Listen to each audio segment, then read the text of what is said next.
everyone.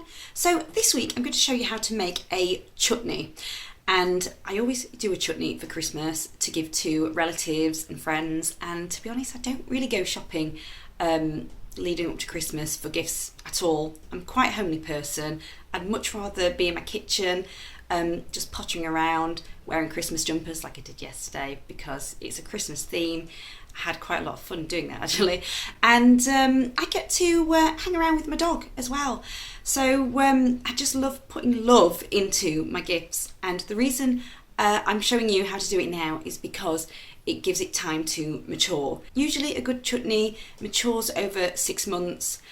If you just dive straight into it, it's not as good, and it's a cheap way of doing it. You can use any sort of veg that you've got in your garden, or any reduced veg that you find, particularly ripe ones are the best, like ripe tomatoes.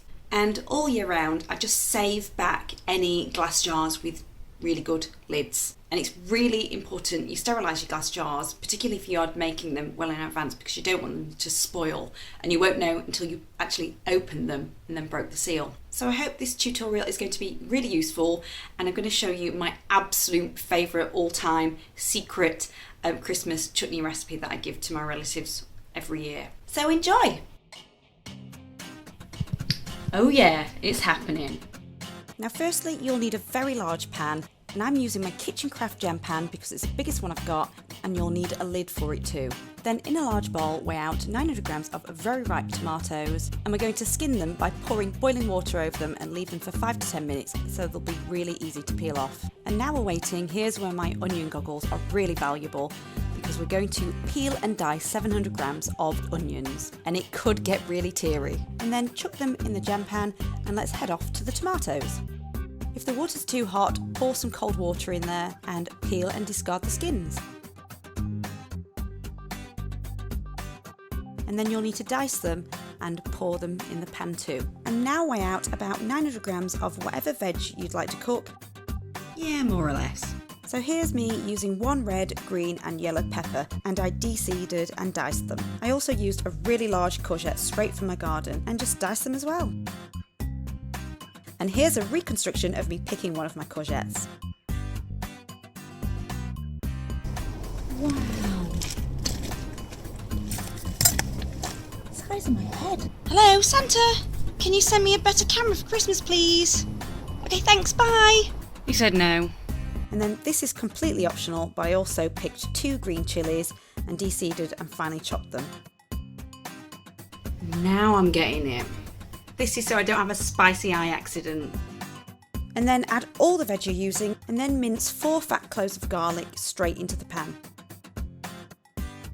Then bring to the boil and put a lid on it. And then lower the heat to a gentle simmer for 1 hour. And you'll need to stir it every now and again. When all my veg was soft, I poured in 350 grams of granulated sugar into a bowl, 1 tablespoon of salt, a tablespoon of paprika, and 2 teaspoons of cayenne pepper.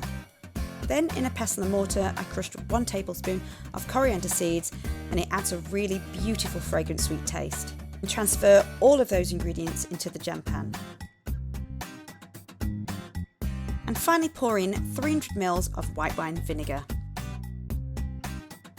Now turn up the hob to a medium heat and keep stirring until the sugar's dissolved, and then boil for 30 minutes or until all the excess liquid is gone.